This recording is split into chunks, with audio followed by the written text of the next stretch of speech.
about, and this is kind of the last part that we'll discuss before we get into the culture itself of just scholarship offers in general.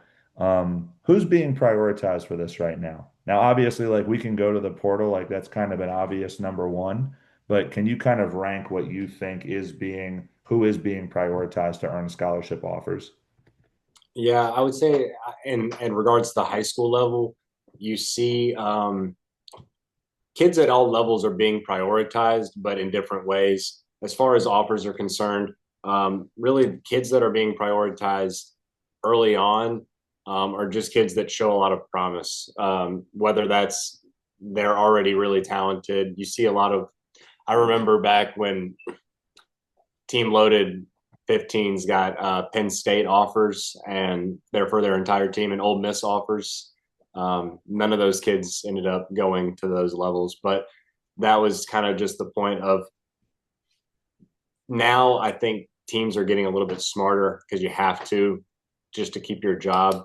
Yes. So they're prioritizing guys that are sure things. Um, you see, like Florida has the luxury to prioritize a guy like Jones Lay, Hmm. who doesn't need to come in right away and give them immediate minutes, but he's just going to be a developmental guy that they'll kind of bring along at his own speed and play as they see fit. But um, a lot of these schools are just able to prioritize, like the highest level schools are able to prioritize kind of whoever they want.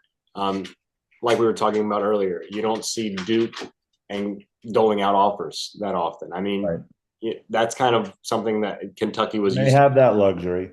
They have That's that that's luxury. correct. But I Yeah. guess what I'm saying is like there's you have the highest level, the blue bloods, if you will. But even then, Kentucky, for example, you see, I think nowadays more Kentucky offers than we saw when Calipari was there. That said, um, all levels are prioritizing kids, but it's just based on the timeline. You see Right. the Division 2 and Division 3, their timeline is really later in the process. They're monitoring kids going into their junior year, but ultimately a lot of those kids can either go up or down. So that their entire board can shift. Whereas Division 1 has a little bit more clarity. When there's a surefire Division 1 kid, Right. there's a little bit more certainty in knowing that the trajectory is there and that he can stay on the board and you can continue to monitor those situations. So it's a little bit more flexible. And then you have Division 3 kids, which oftentimes I think we both find are really, really, really, really good high school players Right. who just lack the size or athleticism usually to play at a higher level. Right. So when I think about this, and I'm thinking about who is being prioritized specifically, one thing that I wanted to point out to the listeners is that offers are dependent on the location of the staff.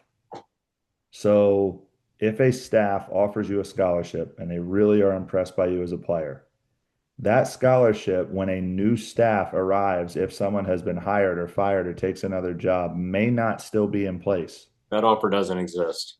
until you talk to them, which is Correct. why I appreciate when kids say, I have been re-offered by blank. I respect that so much Yeah. because that shows a very close and appreciative understanding of the situation, which I think is really, really great. Agreed. Here's what I took it as when I think about the priority of who teams are recruiting. Okay. So you took it by collegiate level. I took it by literally like recruits. So the first and foremost teams or people that a team is recruiting is the team that they currently have on campus. Oh, sure. That is priority number one. Right now, I have had, and TBS has had tremendous success with getting people into the gym. It has been fantastic. We have been really, really appreciative of the college coaches who have been in attendance for our workouts. But at the end of the day, we have to be even more appreciative of it because every single coach that you talk to, their number one priority is the men that are in their locker room. And that's what it should be because it's the same way for every coach in that situation. And so if people are upset or why haven't you offered? Why haven't you? Guys, they have a team. That's why. Their financial well-being, their stability is based on the success that they have with that group of young men. So it's not necessary or really well thought out to say, oh, well, they should be da da da da. Like, and I've had to catch myself on that a couple of times. And this is especially true for Division II schools based on their recruiting timelines. They don't really need to go out in the fall too often unless they really are prioritizing a handful of players for that specific thing at the high school level. After their current teams, obviously you got to talk about the portal. Like you know for a fact as well as anyone, like the portal has totally changed the game.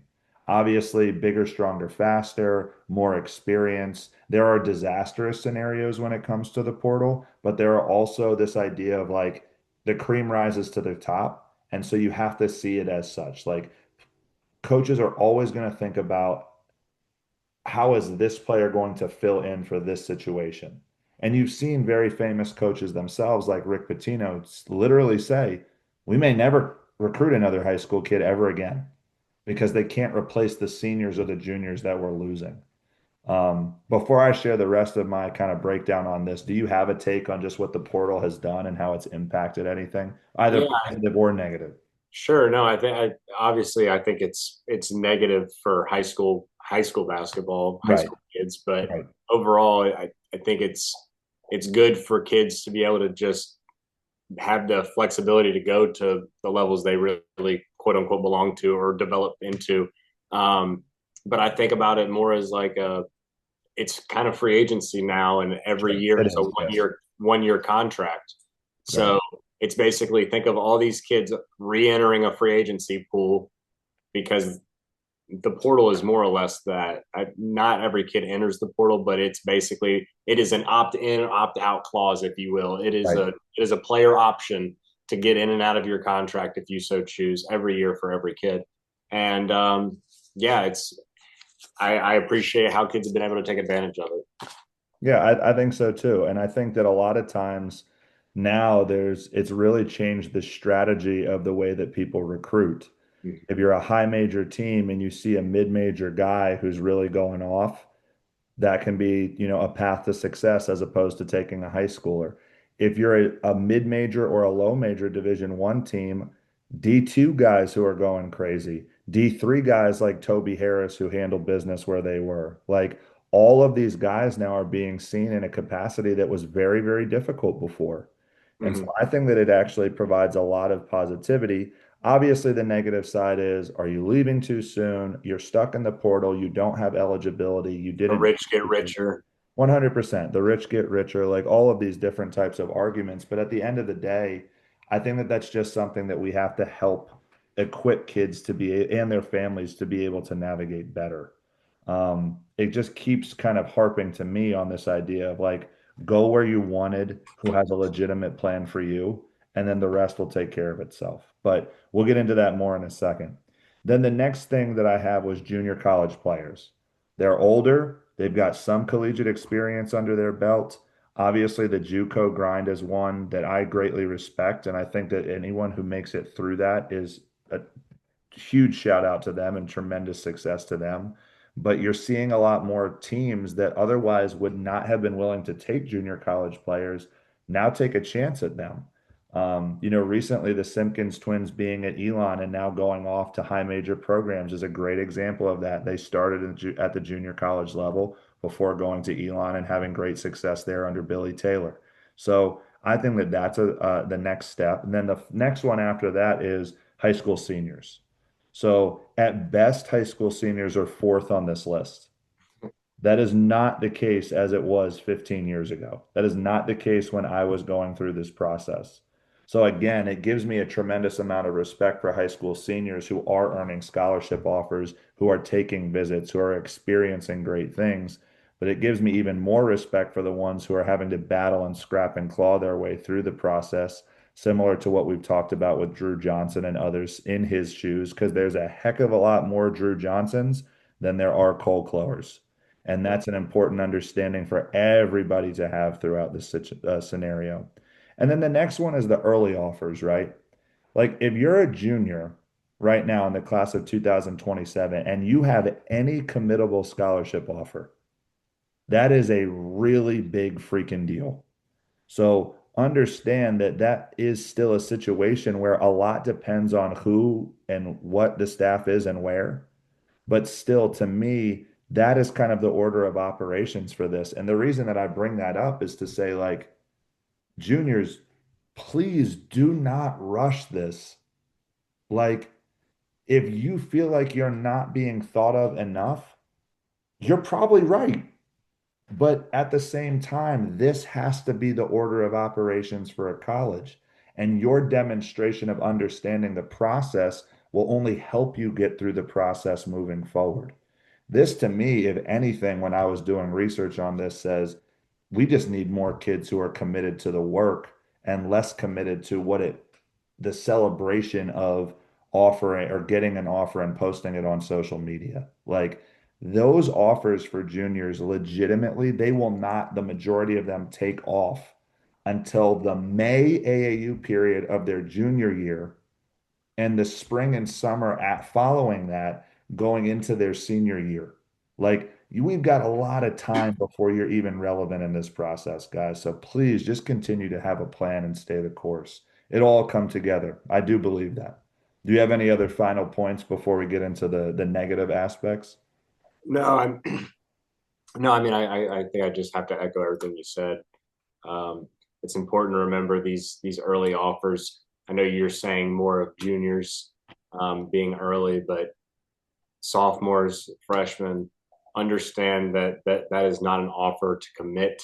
That is an offer to show a sign of we're interested in what you could be. Offers only come to fruition for those who end up panning out in those regards. So I would just like to end on that. I would say to kind of somewhat disagree. Like, we don't know if the offer is committable. So we can't say that all of Yeah, them are not committable. understand. But what I think, Jeff, you would agree with me on, like you just said, is like, please don't let that blind you from the fact that you better get better or it's not going to be committable. My point being is that if you receive an offer as a sophomore or freshman, not only can you not really put pen to paper, so it Correct, really isn't correct, correct. committable. Yes, It is only verbally yes, committable. But my point being is that until you can do that, until you can put pen to paper, it is only a show of interest. It is right, not. It is not a sign of we really want you yet. I mean, it's a sign of we maybe could want you. right, right. No, I think that that's the right way to approach it, 100%.